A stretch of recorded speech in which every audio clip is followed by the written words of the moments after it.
itu ya, atau mungkin sekitar jam 1 malam. Dia bangun gitu aja ya kan, langsung duduk dan dia teriak guys. Itu yang bikin gue akhirnya ikut bangun. Dia teriak, panas, kata dia, panas.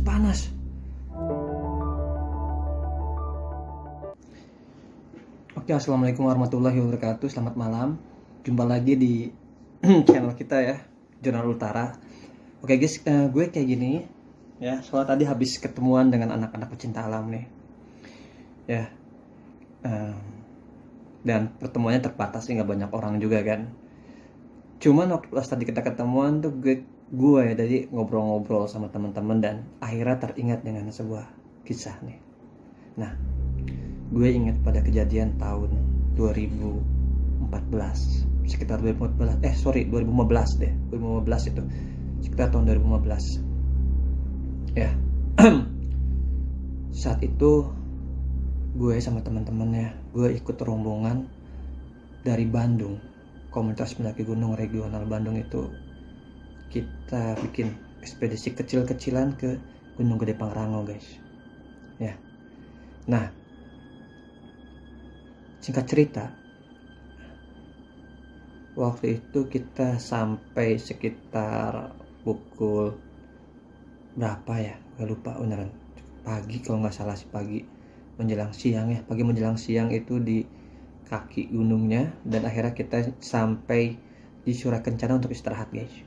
Surakencana jujur ini tempatnya top banget, menurut gue ini salah satu tempat pos ya di beberapa, yang gue udah pernah mendaki beberapa gunung gitu, dan ini menurut gue menarik, keren ya. Posnya luas ya, sebuah padang yang cukup luas ya, landai. Nah, oke, gue gak akan banyak cerita tentang Surakencana lain kali, tapi yang pasti ini keren banget. Dari Surakencana ya, kita coba untuk bermalam, kalau nggak salah itu bermalam, dan paginya ya, subuh itu kita lanjutin untuk naik. Nah, target kita itu summit bisa dapetin besoknya lagi subuh lah ya, bisa dapetin subuh. Kita santai, kita jalan emang benar-benar santai ya, karena emang di rombongan kita itu ada cewek juga. Nah, gue waktu itu jadi rombongan leader ya, gue leader sama teman gue ya. Sekitar jam 9 malaman ya, jam 9 malam atau jam 10 malam gitu, gue lupa. Gue ketemu sama perempuan guys ya, tergeletak begitu aja di tengah jalur pendakian. Nah, cewek itu kelihatannya kayak pingsan gitu. Nah, kita akhirnya udah pasti berhenti lah, nggak mungkin kan kita tinggalin kan. Nah, kita langsung coba untuk pertolongan pertama ya.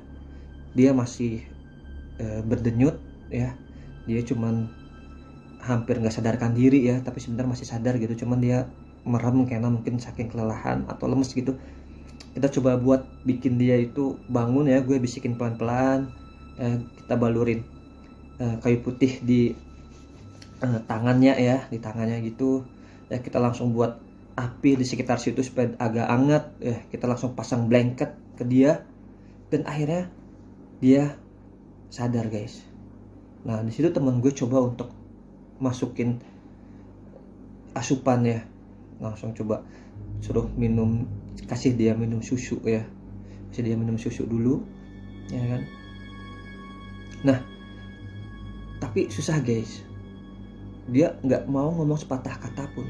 Dia udah mulai sadar, tapi dia itu nggak ngomong gitu kan, nggak ngomong sepatah kata pun.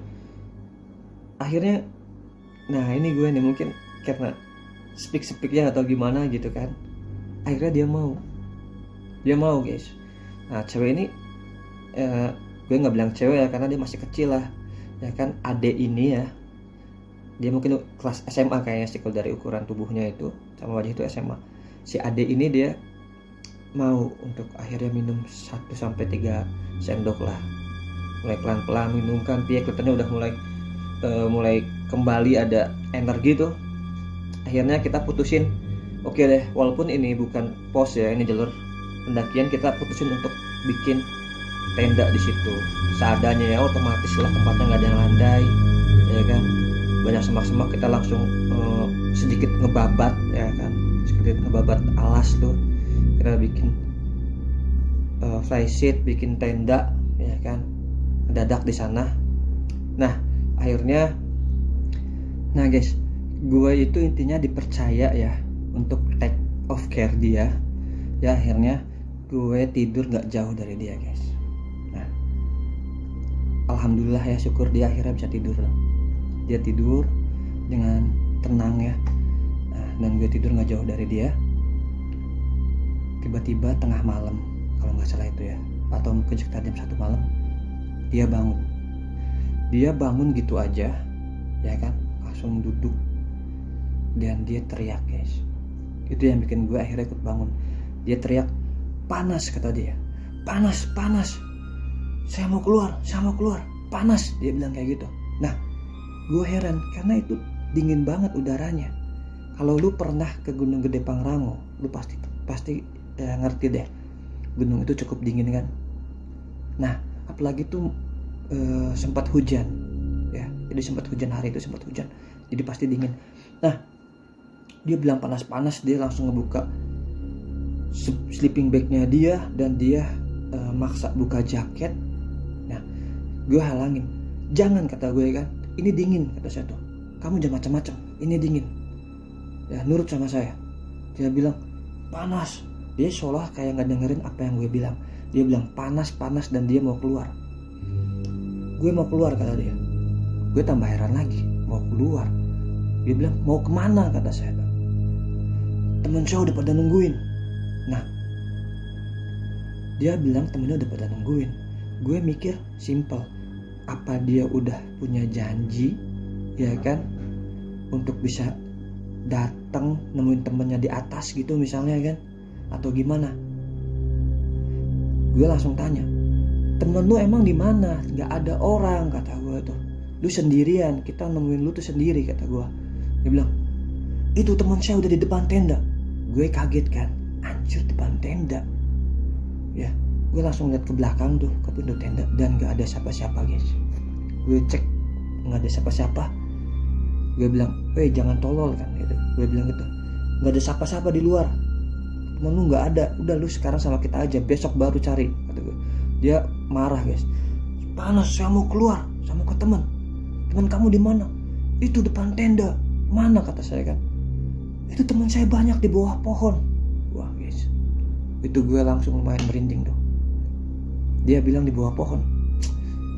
Anjir, gue liat ke luar tenda, depan tenda, emang ada pohon, cuman yang nggak ada sebatang hidung pun gitu kan. Yang dia maksud tuh siapa gitu, itu yang gue heran kan, yang dia maksud siapa gitu kan, di depan tenda gitu kan, di bawah pohon. Anjir, gue langsung waduh, wah lu nggak beres kan dalam hati gue nih. Di situ dia maksa, panas dia mau keluar, dia masih teriak-teriak. Nah gue cuma inget ya satu hal, kata orang tuh kita kalau ngambil jempolnya dan kita bacain doa tuh akan ada reaksi guys. Nah jadi gue langsung incer jempolnya tuh, gue ambil kakinya, dia nggak mau ya kan, dia gelimpan dan dia sadar kalau kakinya tuh pengen diarah guys. Jujur dia kelihatan banget dia sadar kalau jempol itu pengen gue pegang. Dia bilang apa? Jangan. Waktu gue pengen buka kaos kakinya, ya kan? Karena gue kira harus menyentuh kulit sama kulit ya, mungkin gitu kan. Jadi gue buka kaos kakinya, pengen buka kaos kakinya, dia bilang gini, jangan buka, dingin. Awas tangannya, jangan buka ini, dingin. Tadi bilang panas kata gue tuh, sekarang lu bilang dingin. Gue langsung to the point aja. Gue nggak ngajak si cewek yang gue temuin itu ya ngobrol, tapi gue ajak sesuatu yang ada di belakangnya itu atau di dalamnya. Gue bilang kayak gini, woi keluar nggak lu, keluar nggak, jangan macam-macam kata gue gitu. Nah terus gue bangun itu temen gue ya yang di tidur yang gak jauh dari situ ya, di sekitar tenda situ. Gue bangunin ya, suruh mereka baca doa. Terus gue integrasi tuh si anak itu, bangun lu, bukan bangun lu, lu keluar kata gue, kamu keluarlah, saya tahu, ya kan, kamu jangan main-main sama kita, jangan main-mainin anak ini, kamu keluar. Dia jawab apa guys, pakai bahasa Sunda, moal.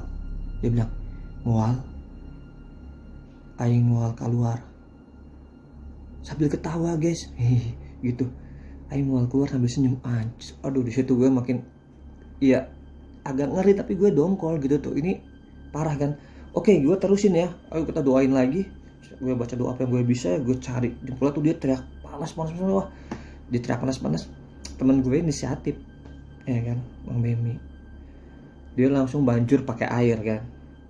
Nah, kalau dia sih berpendapat itu bukan hal yang mistik ya, itu hanya gejala psikologis ya. It's okay kan, nggak jadi masalah, itu cuma perbedaan pandangan ya. Gue juga ya yang nggak nyimpulin itu sebagai mistik atau apa, tapi yang penting gue lakukan apa yang gue bisa. Intinya gimana buat dia itu sadar ya. Karena doa itu bereaksi, akhirnya gue doain dia.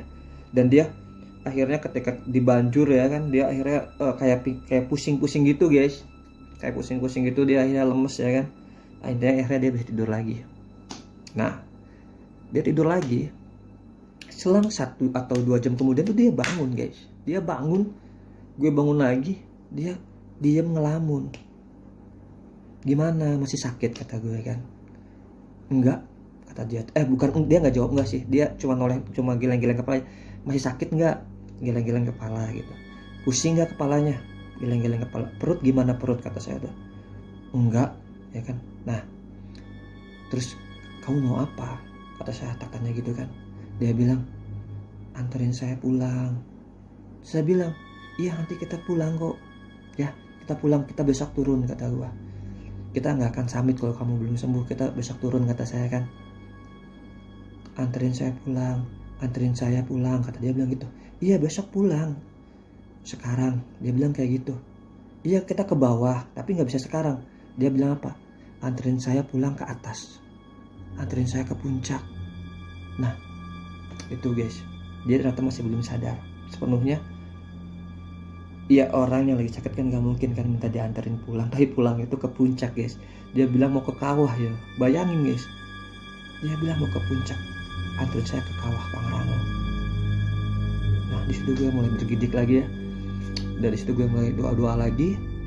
Ya ujungnya dia memang akhirnya lemes, kemudian tertidur lagi ya. Subuh kita bangun ya kan. Pagi-pagi kita bangunin dia.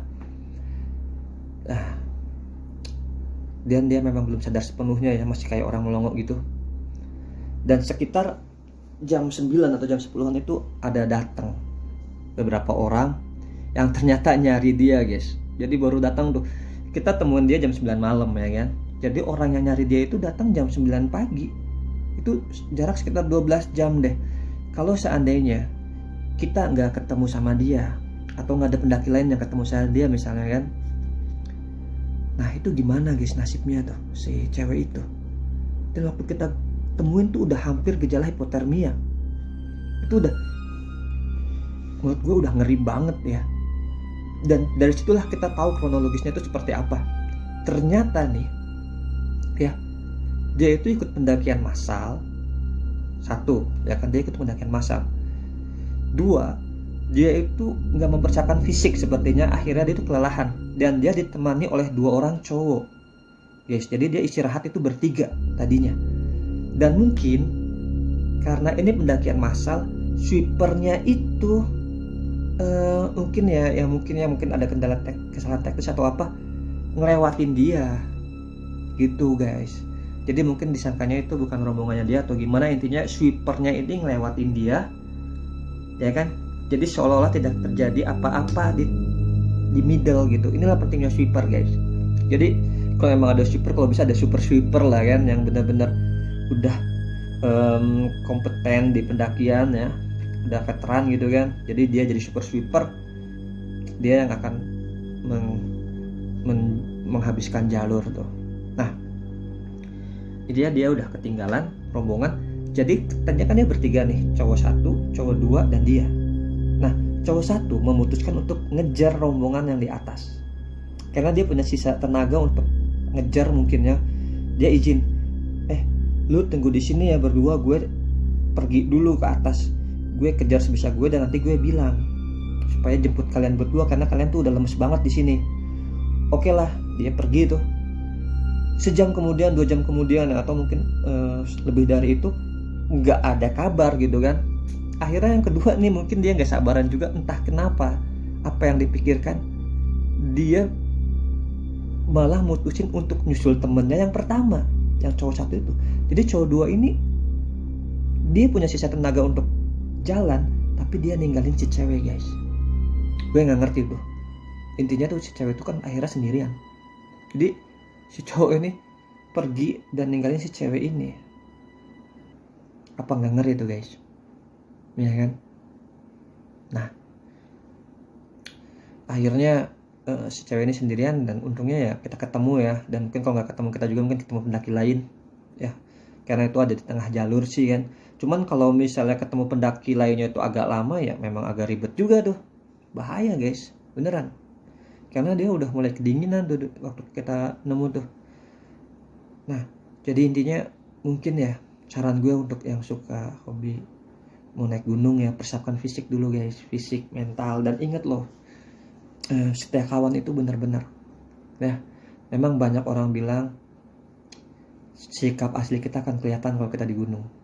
Nah, tapi please lah, don't left behind ya, jangan ada yang ditinggalkan di belakang ya. Jaga kebersamaan. Ingat, puncak itu hanyalah sebuah bonus ya, dan puncak gak akan kemana-mana. Kalau kita gagal summit pada saat itu, kita akan bisa kembali pada tahun berikutnya atau pada bulan-bulan yang lain. Nah, ini aja ceritanya guys. Agak panjang, sorry ya. Terima kasih yang udah mau dengerin. Dan ini channel baru dibangun, jadi gue mohon keikhlasannya untuk subscribe. Oke?